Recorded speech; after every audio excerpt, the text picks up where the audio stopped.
G24 news కి స్వాగతం. నా పేరు వరుణ్. ముందుగా బులెటిన్ హెడ్లైన్ చూద్దాం.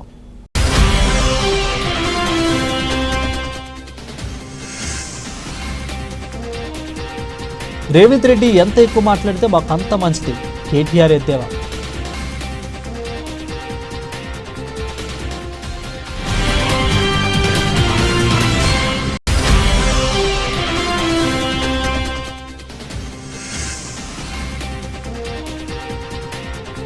గ్రీన్ ఎనర్జీకి అధిక ప్రాధాన్యతనిస్తున్నాం. సీఎం చంద్రబాబు నాయుడు వెల్లడి.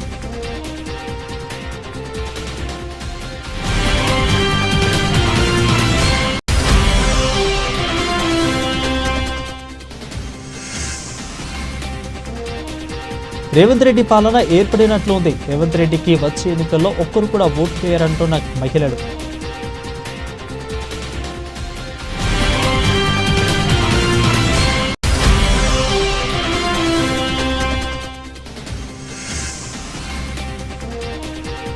రాబోయే 4.5 ఏళ్లలో మరో 4,50,000 కోట్లు అప్పు చేస్తాం. రేవంత్ రెడ్డి.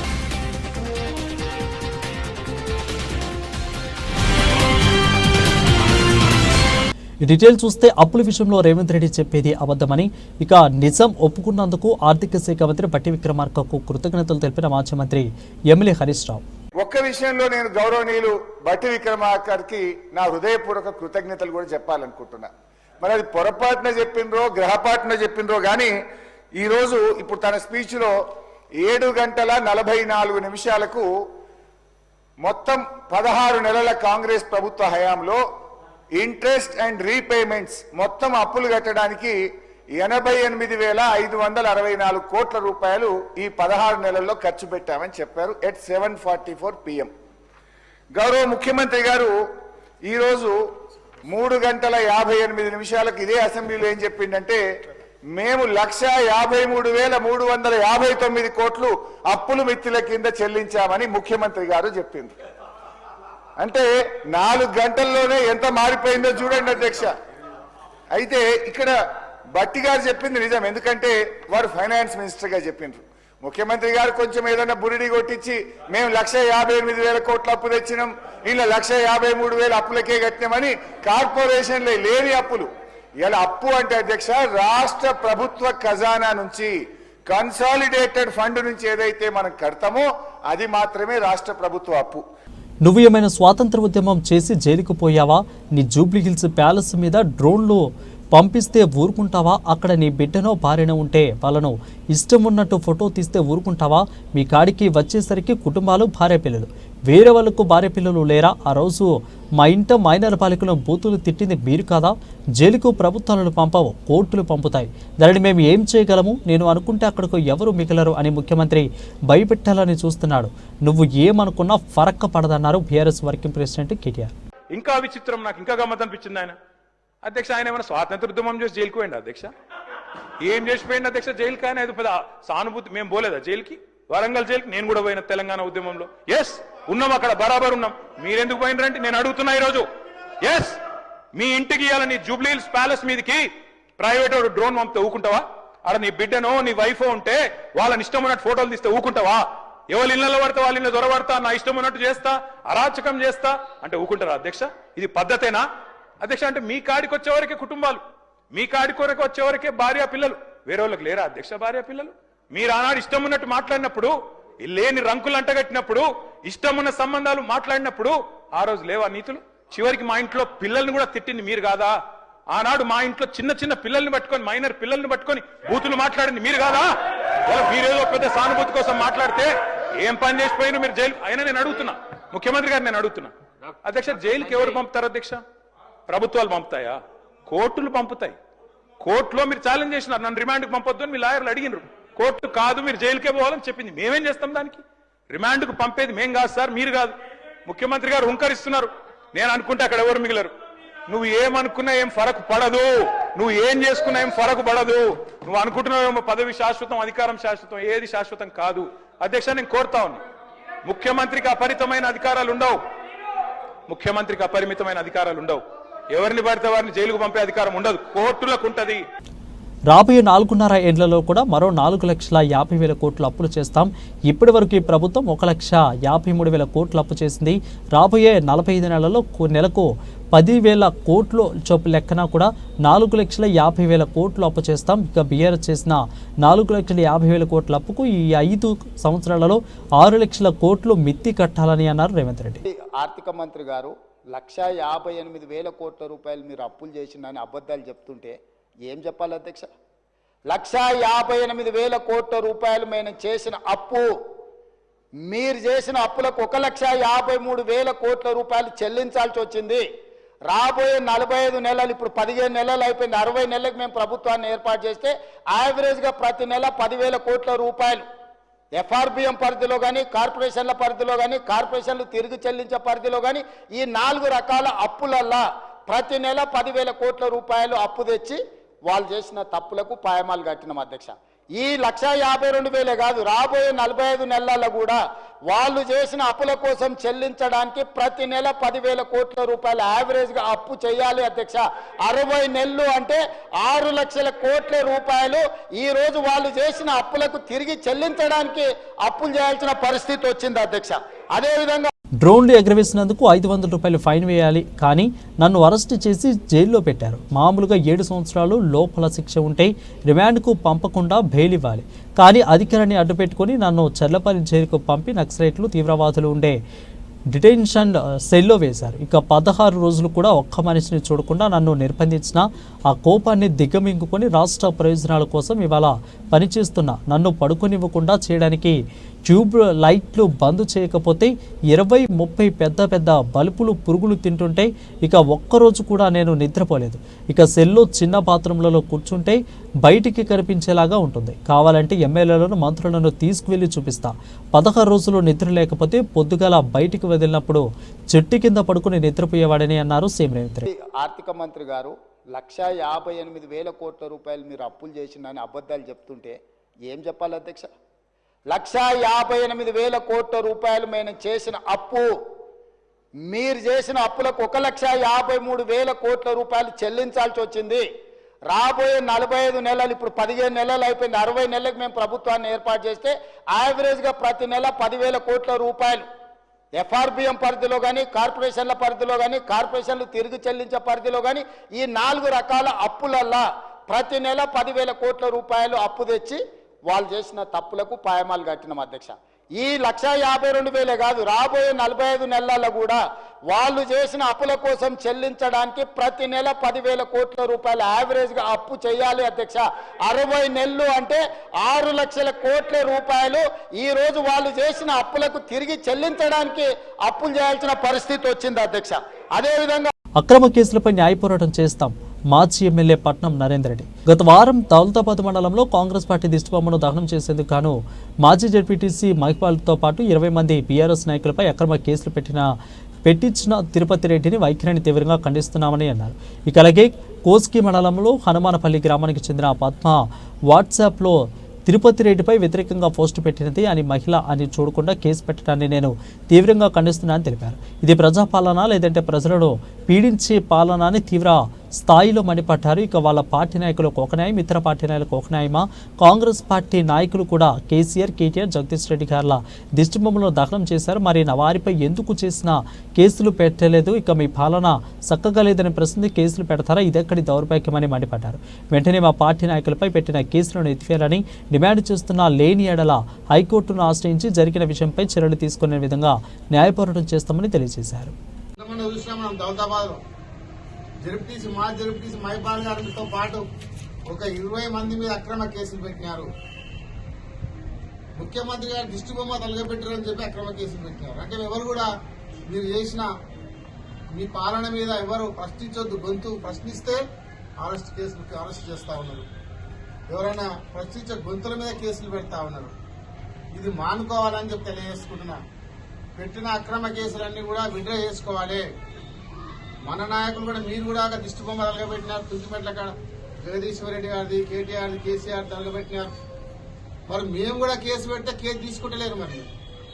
మరి ఒకరికొక న్యాయం, ఇంకొకరికో న్యాయం ఉండదు కదా. కంపల్సరీ మీరు కూడా అక్కడ కేసు పెట్టాలి. లేదంటూ దౌదాబాద్లో చేసిన అక్రమ కేసులను విత్డ్రా చేసుకోవాలని చెప్పి ప్రభుత్వాన్ని డిమాండ్ చేస్తున్నాను. ఎక్కడికి వెళ్ళినా మన తెలుగు వారే ఉన్నారు, ఏ దేశం వెళ్ళినా మన వాళ్ళే ఉన్నారు. ఇక I'm proud to be an Indian, అలాగే తెలుగువాడిని గర్వపడుతున్నా. 1995లో ఐటీ మాట్లాడా, 2025లో ఏఐ మాట్లాడుతున్నా. ఇక ఆ రోజు హైటెక్ సిటీ కట్టా, ఇప్పుడు క్వాంటమ్ వ్యాలీ డెవలప్ చేస్తున్నామన్నారు సీఎం చంద్రబాబు నాయుడు.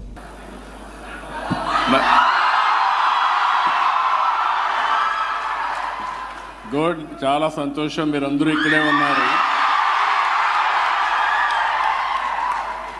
మీరు ఏ కాలేజీ పోయినా మీరే కనపడొస్తున్నారు, ఏ దేశానికి పోయినా మీరే కనపడొస్తున్నారు. I'm proud of you. చాలా సంతోషం మిమ్మల్ని చూసినప్పుడు. అందరిలే కల్లా మీలో ఎనర్జీ లెవెల్స్ కూడా చాలా ఎక్కువగా ఉన్నాయి. కాన్ఫిడెన్స్ లెవెల్స్ కూడా బ్రహ్మాండంగా వచ్చాయి. నేను చెన్నైలో ఏ యూనివర్సిటీ పోయినా సగం మంది తెలుగు స్టూడెంట్సే ఉన్నారు. It's a great experience. I'm proud to be Indian. అదే సమయంలో నేను గర్వపడుతున్న తెలుగువాడుగా. అదే విధంగా ఇక్కడ తమిళనాడులో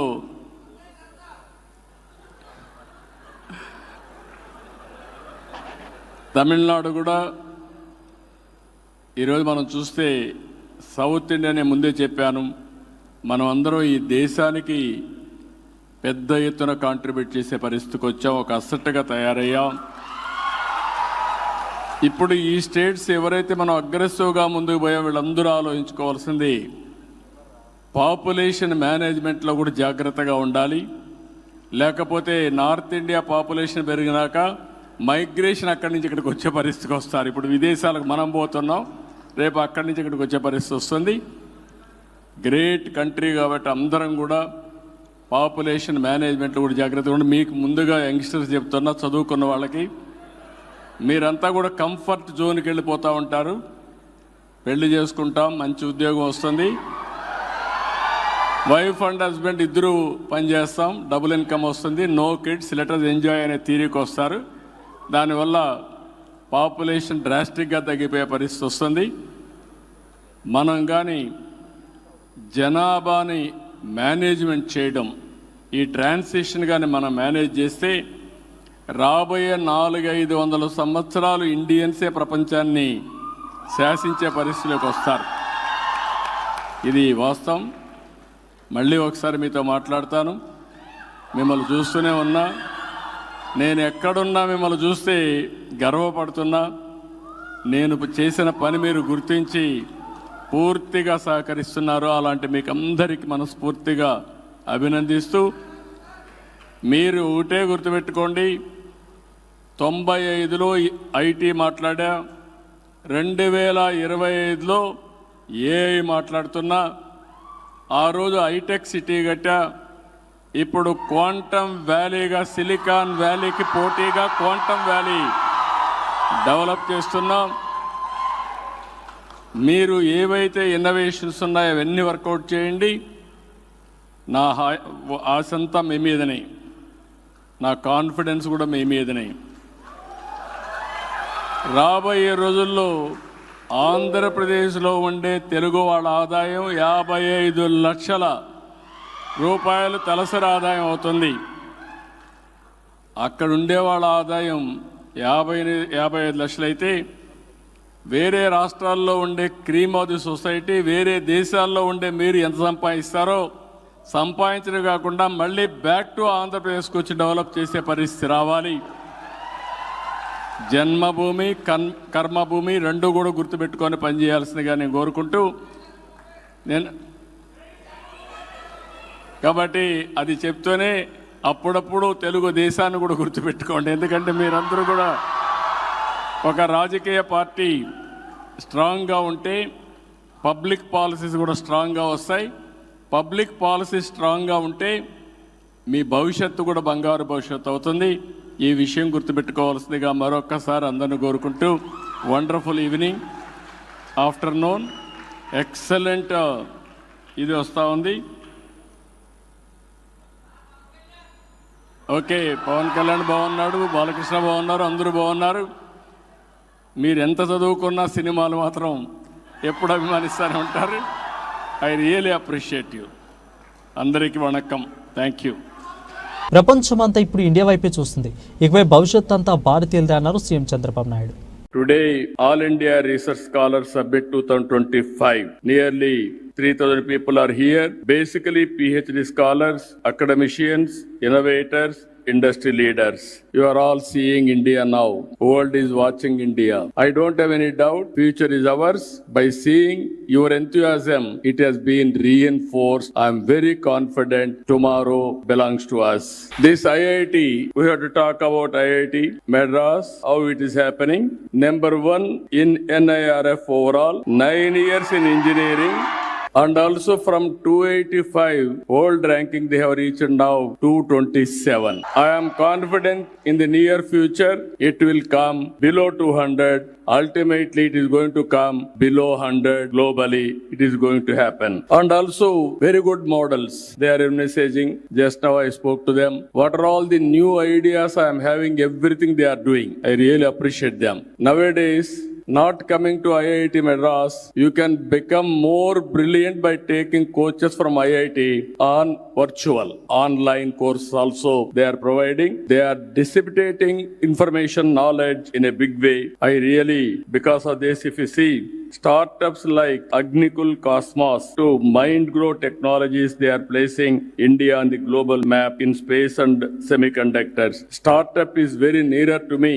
They are having very clear goal, 100 startup initiative with venture capital valued 45,000 crores and also 80% survival rate. Always we are talking about how much money they are going to get after completing the courses. This is one place we are talking about startup while going out. You are going as an entrepreneur. That is the biggest contribution from this university. I really appreciate them. Revanth Reddy పాలన ఏర్పడినట్లు ఉంది. అది పదవి తొందరగా పీకేస్తే మంచిగుండు. అడ్డగోలు హామీలు ఇచ్చి కుర్చీ ఎక్కిండు. కుర్చీ ఎక్కినాక హామీలు పక్కన పెట్టి ఆయన జేబులు నింపుకుంటున్నారు. ఇక ఫ్రీ బస్సు వల్ల పిల్లలు కింద పడకుండా ఏడ్చుకుంటూ బస్సు ఎక్కుతున్నారు. కేసీఆర్ ఇచ్చిన 2,000 పెన్షనే ఇంకా వస్తుంది. రేవంత్ రెడ్డి అది ఆపకుండా ఇస్తే చాలు. రేవంత్ రెడ్డికి వచ్చే ఎన్నికల్లో ఒక్కరు కూడా ఓటు వేయరని అంటున్న మహిళలు. కూరగాయలు అమ్ముతావా? ఇవే దందా. ఎట్లున్నది దందా? మంచిగా ఉంది. అమ్మో రోజు బస్తా నింపుకోపోతున్నాం. అంతేనా? ఇప్పుడున్న ముఖ్యమంత్రి ఎవరో తెలుసా? నాకేమో ముఖ్యమంత్రి తెలియదా? ఎవరు కేసారు? అది రేవంత్ రెడ్డి. రేవంత్ రెడ్డి వచ్చి ఇచ్చిండు. అది మార్కెట్ 30 ఏళ్ల కింద ఉన్న మార్కెట్. ఇప్పుడు ఎట్లుంది రేవంత్ రెడ్డి వచ్చినాక? గచ్చనే ఉంది, ఏడ్చినట్టుగానే ఉంటుంది. కేసీఆర్ ఉన్నట్టున్నదా ఇప్పుడు? ఆయన వస్తే అది ఇస్తా, ఇది ఇస్తా, ఇది ఇస్తా, అది ఇస్తా అని అన్ని మంచిగా చేసి కేసీఆర్ కంటే మంచిగా చేస్తాను అంటాడు. మంచిగా చేసిన అన్నాడు. మళ్ళీ ముద్ద ఓట్లు వేసినాక తక్కువ అన్నాడు. ఇక అంతేనా? ఫ్రీ బస్ ఎట్టున్నది? ఫ్రీ బాసా కొట్టుక చచ్చేట్టుంది. మరి ఎట్టుంటది? ఇంకా ఎట్టుంటది? ఆయన పీసుకు తగ్గి ఫ్రీ బస్తా పెడతాడు, బస్సులు పెడతాడు. ఎవరు పైసలు లేవు ఈ రోజులల్లా. రాజ్యం మీద పైసలు ఎందుకు లేవు? తులం బంగారం ఇస్తా, ఇంట్లో వండినోనికి ఇస్తా, బయట వండినోనికి ఇస్తా, ఇవన్నీ ఎందుకు ఎదురు? తులం బంగారం రాలే? అంతట్లోనే పెట్టుకుంటు తులం బంగారం ఎవడిస్తాడు? 4,000 పింఛని ఏది లేదు బిడ్డ, అదే ఉంది. అప్పటిదే 2,000. సరే అది ఓకుంటే ఇస్తే చాలు. కనుక అవన్నీ గ్యాస్ 500కి ఇస్తాడు. ఏది ఇస్తలేండి ఆయన, అన్ని సున్నా. అన్ని తిని అబద్ధాలు ఆడుతానట్టున్నావు నువ్వు కూడా. అబద్ధాలే జలవనాడవు. ఆయన వరకు చెప్పుకుంటే ఎవడు నమ్మక పడతాడు? పీదుకుతా ఇంకా చల్లే రోజుకుంటా పడతాడు. మహిళల్ని కోటీశ్వరాలు చేస్తారట. అట్టనా? మహిళల్ని అమ్మలా అబ్బో ఇక చేయిపోయినాడు అని ముఖం. మళ్ళీ అయితే ఓటు అంత ఇంకా రా ఆయన కానేది కానపోయినాడు. కేసీఆర్ ఉన్నప్పుడు ఎట్టిండే మంచిగా ఉండే. జర అట్ట కొన్ని ఇచ్చినా, కొన్ని ఇస్తానన్నా, కొన్ని ఇచ్చిండు. అది ఏంటిది కళ్యాణ పథకం ఇచ్చిండు, ప్రసిద్ధ అయిన వాళ్ళకి ఇచ్చిండు. దవాఖానలలో ఆడు ఏడిస్తుడు. ఆయన ఇచ్చినాయి దవాఖానలు కొన్ని మంచిగా చేసిండు. కొన్ని జాబులు పెట్టించిండు.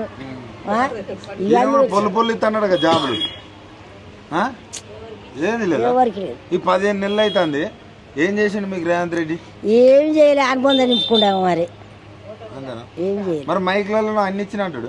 చెప్తాడు, చెప్పడానికి నేనైతే చెప్పనా ఇప్పుడు? ఆ, చెప్పడానికి ఏముంది అది? మరి ఇప్పుడు వచ్చేటోడు ఎవడో కానీ ఇక ఆయన పోయేదాకా ఇంకెవరు రాడా ఇక? ఎందుకు ఆయన పోతే బాగుండు అనిపిస్తుందా? గూడ గూడ గూడ వీకేస్తే బాగుండు అనిపిస్తుంది. అవును మరి. అంతేనా? అవు అంత తొందర అంత కోపం వస్తుంది. ఏది లేకుండా కోపం రాకుండా ఏం చేస్తుంది? నువ్వు పింఛన్ ఇచ్చినంత ఇస్తుంది. నువ్వు కిరిబాసులు పెడితే నీకెంత రాసు చెప్పు? కాళ్ళు ఇరిగే, చేతులు ఇరిగే, నూక్కునే బడి పిల్లలు ఆలాడ పడుతున్నారు మగపోరగా. బడి పిల్లలకు స్కూటర్లు ఇస్తానే ఆలాడ పడుతున్నారు బిడ్డ. బస్సు గుంజుకపోతుంది. అటువంటి చేతలు చేసిండాడు. మంచిగా బడి పిల్లలు ఆడపిల్లలు పోతాను స్కూటర్లు ఇస్తానేగా లేవా? ఏ లేదు, ఏడ్చుకుంటూ ఎక్కుతున్నారు బస్సులు. ఫ్రీ కరెంట్ అని వస్తుందా? ఫ్రీ కరెంట్ కరెంటు చల్లగా అది తిరిగి ఆడు పెట్టకుంటే మన రాజ్యం బాగుపడితే మంచిగా. రాజ్యం బాగుపడబెట్టాలి కానీ ఇది ఇస్తా అది ఇస్తా ఇక ఆడిపోతానే 4 ఏళ్ళ సంది. కష్టాలు చేసుకుంటే నువ్వు కష్టం చేస్తున్నావు, నీకు అన్నం వస్తుంది. నువ్వు ఇంకేమంత వస్తుందా నీకు కష్టం? అంతే ఉంటుంది. ఆయన ఇచ్చేది లేదు, ఈయన పెట్టేది లేదు, ఎవరేం పెట్టేది లేదు. అంతేనా? ఇప్పుడు మళ్ళీ ఇప్పటికిప్పుడు ఓట్లు గెలుతాడు. ఇప్పటికిప్పుడు ఓట్లు ఇప్పుడే ఊడేడు అంతా రాజ్యం అంతా పక్కుడుతూ పట్టిండ్రు, ఆయనకి వెయ్యరు. ఫస్ట్ ఎక్కిండు కదా, ఆ ఎక్కించంది కొందరికి ఓట్లు అది రైతు బంధు పడ్డదిగా, కొందరికి మొత్తమే వాళ్ళేదట, మొదలే వాళ్ళేదట. ఇక ఒక్కొక్కసారి వాటోళ్ళకు ఇప్పుడు అందరు కేసీఆర్ గుర్తొస్తుందా? మా కేసీఆర్ అన్న చల్లగుండని ఏం దండం పెడుతుర్రు. మా ఆడ ఏమిట్లా మీటింగులల్లా ఓ గాయలో వచ్చిండు, 15 రోజుల కింద వచ్చిండు. మా బిడ్డలు దండం పెడుతుర్రు, నేను చూసినా కూడా మా బిడ్డలు ఇక్కడ. 1999లో పవర్ సెక్టార్లో రిఫార్మ్స్ను తీసుకొచ్చా. ఇప్పుడు కూడా గ్రీన్ ఎనర్జీకి అధిక ప్రాధాన్యత ఇస్తున్న గ్రీన్ హైడ్రోజన్ రంగంలో ఇప్పటికే అనేక పెట్టుబడులు వచ్చాయన్నారు CM Chandrababu Naidu.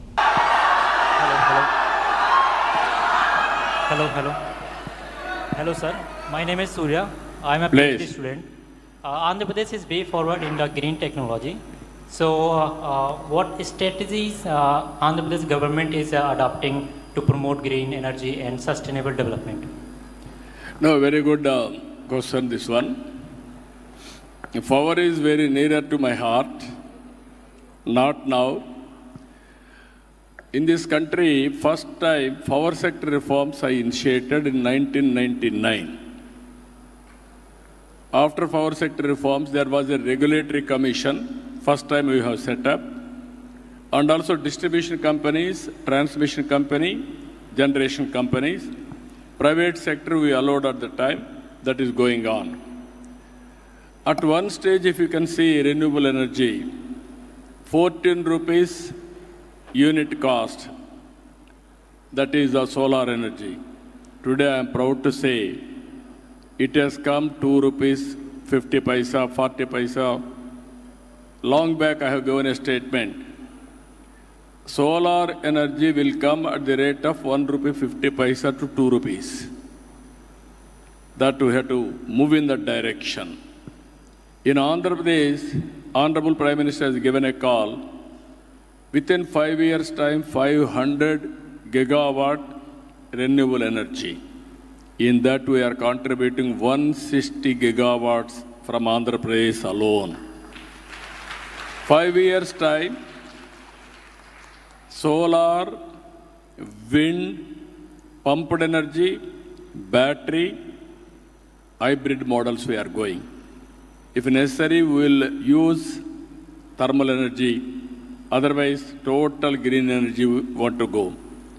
Now, after green energy, we are having opportunities for green hydrogen, ammonia, downstream industries. NTPC has come forward to work with us by spending 1,90,000 crores for green hydrogen. One more company, Greenco, they are working with us, green hydrogen in Kakinada. These are all the companies we are moving. Even rooftop power, that is, we are planning in a big way. Democratization of our generation. Every individual can produce power, you can use power, you are having surplus, you can give it to grid. Whenever you need, you can take back. That is the mechanism we are following today. 2 million houses, 20 lakh houses within 2 years' time we are going to erect rooftop. That is going on in a big way. And also wind energy we are going. Ultimately, these 5 years, 10 lakh crores investment, 7.5 lakh employment we are going to generate only through green energy. That is our targets, big targets, but achievable. We are doing that. Even Reliance is spending nearly 65,000 crores for biofuel. They are going to create 2.5 lakh employment. Revanth Reddy మా ముఖ్యమంత్రి, సరిహద్దులు దాటక ఆయనను కాపాడుకునే బాధ్యత మాది. రేవంత్ రెడ్డి నేను చెన్నైలో delimitation మీటింగ్కి వెళ్ళినప్పుడు అక్కడ రేవంత్ రెడ్డికి పెట్టిన ప్రతిపాదనకు మా తెలంగాణ ముఖ్యమంత్రి చెప్పింది కరెక్ట్ అని నేను మద్దతు ఇచ్చా. కానీ రాష్ట్రంలో వచ్చాక రేవంత్ రెడ్డి ప్రతిపక్షాల మీద నోరు పారేసుకొని ఫ్రస్ట్రేషన్ చూపించాల్సిన అవసరం ఏముంది? పరిపాలన అంటే పంచ డైలాగులు కాదు, పరిపాలన అంటే కష్టాలు ఉంటాయి. మేము 2014 అధికారంలోకి వచ్చినప్పుడు ఇవన్నీ కష్టాలు ఎదుర్కొన్న వాళ్ళమే. ఒక్కొక్కడిగా సెట్ చేసుకుంటూ ఇక్కడికి ముందుకు వరకు కూడా వచ్చాం. ఇక రేవంత్ రెడ్డి మంచిగా పరిపాలన చేయండి, I wish you all the best అన్నారు కేటీఆర్. రేవంత్ రెడ్డి గారు నేను ఒక మాట అంటాను. నేను చెన్నై మీటింగ్ పోయాను, అక్కడ మీరు ప్రతిపాదన పెట్టిండ్రు. పెడితే నేను మీ పార్టీని కాదు, మీరు నేను ఇక్కడ ఉప్పు నిప్పులకి కొట్లాడుకుంటాను. ఆడ పోయినాక నేను మిమ్మల్ని గౌరవించి మా ముఖ్యమంత్రి గారు చెప్పిన మాట కరెక్టు, 33% కాదు 36% ఇవ్వచ్చు అని చెప్పిన. ఎందుకంటే నాకు ఆ సంస్కారం ఉంది. హద్దులు దాటినాక, సరిహద్దులు దాటినాక నువ్వు మా ముఖ్యమంత్రి కాబట్టి నేను కాపాడాలి, నేను గౌరవించాలి, నీకు డిఫెండ్ చేయాలి, అది నా బాధ్యత. కానీ ఇక్కడికి వచ్చిన తర్వాత కూడా మీరు ముఖ్యమంత్రి పదవిలో కూర్చున్న తర్వాత కూడా గంత ఫ్రస్ట్రేషను, గని రంకెలేస్తే కుదరదు. ప్రతిపక్షాల మీద మాటలతో డైలాగులు దాడి చేస్తా, పంచ్ డైలాగులతో దాడి చేస్తా కుదరదు. పరిపాలన అంటే పంచ్ డైలాగులు కాదు. పరిపాలన అంటే ఇప్పుడు మీరు చెప్పిన కష్టాలన్నీ ఉంటాయి. పరిపాలన అంటే ఇప్పుడు మేము 2014లో మేము కూడా ఆడికి వచ్చినాడు, ఇవన్నీ కష్టాలతోనే మేము కూడా స్టార్ట్ చేసినాం. మెల్లమెల్లగా ఒక్కొక్కటి సెట్ చేసుకుంటేనే వీడి దాకా వచ్చినాం. I wish you the best. Revanth Reddy ఎంత ఎక్కువ మాట్లాడితే మాకు అంత మంచిదని, రేవంత్ రెడ్డి తిట్టే మాకు తిట్లు అవి దీవెనలుగా మారుతాయని కేటీఆర్ అన్నారు. ఇక రేవంత్ రెడ్డి తిట్ల వల్ల ఇంకో 20 ఏళ్ళు కాంగ్రెస్ ఓట్లు వేయాలంటేనే భయపడే పరిస్థితి వచ్చిందని అన్నారు. రేవంత్ రెడ్డి పోయి మహారాష్ట్రలో, హర్యానాలో, ఢిల్లీలో వెళ్లి ఎన్నికల ప్రచారాలు చేశారు. ఎమ్మెల్సీ ఎన్నికలలో ప్రచారాలు చేసి అద్భుతాలు సాధించారని అన్నారు కేటీఆర్. అంత ఆవేశం పదవిలోకి వచ్చిన తర్వాత కూడా ఇంత ఫ్రస్ట్రేషన్ నా జీవితంలో ఎవరిలో చూడలేదు సార్ నేను. అరే మొత్తం ఇంత దాడి, ఇంత ఉక్రోషం. ఏం పర్లేదు రేవంత్ రెడ్డి గారు, ఇంకా తిట్టాలనుకుంటే ఇంకో 2 గంటలు తిట్టండి, మాకేం అభ్యంతరం లేదు. ఎందుకంటే మీ మైక్ కట్ కాదు, నీకు ఎంత ఉందో అంత తీసుకో, నాకేం ఇబ్బంది లేదు. మీ తిట్లన్నీ మాకు దీవెనలు, మాకు ఆశీర్వాదాలు. మీరు ఎంత మాట్లాడితే మాకు అంత మంచిది. ఎందుకంటే మీ వల్ల ఖచ్చితంగా ఇంకొక 20 ఏళ్ళు కాంగ్రెస్ ఓటేయాలంటే ఎవరైనా భయపడే పరిస్థితి తెలంగాణ మొత్తంలో వస్తున్నది. మీరు పోయి ప్రచారం చేశారు, మహారాష్ట్రలో ప్రచారం చేశారు, హర్యానాలో చేసినారు, ఢిల్లీలో చేసినారు, అద్భుతాలు సాధించారు. మొన్న పోయి ఎమ్మెల్సీ ఎలక్షన్లో కూడా చేసినారు. 57,000 ఉద్యోగాలు నేను ఇస్తే నాకు ఓటేయండి అన్నారు. వేసినారా ఓట్లు మీకు? అందుకే అంటున్నారు రేవంత్ రెడ్డి గారు, రంకెలతో ఏమి రాదు, ప్రతిపక్షాల మీద దాడి చేస్తే కాదు. అధ్యక్ష, మీరు వచ్చిన తర్వాత బులెటిన్ ముగించే ముందు మరొకసారి హెడ్లైన్ చూద్దాం.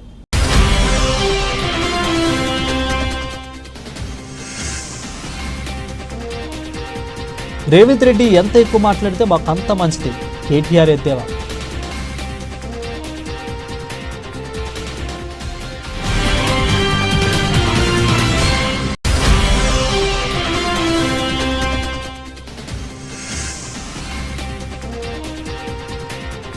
గ్రీన్ ఎనర్జీకి అధిక ప్రాధాన్యతనిస్తున్నాం, సీఎం చంద్రబాబు నాయుడు వెల్లడి.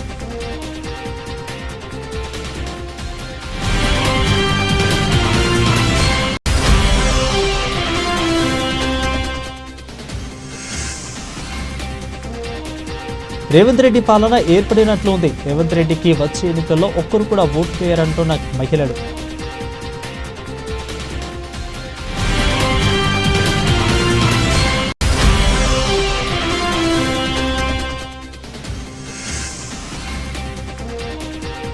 రాబోయే 4.5 ఏళ్లలో మరో 4,50,000 కోట్లు అప్పు చేస్తాం, రేవంత్ రెడ్డి.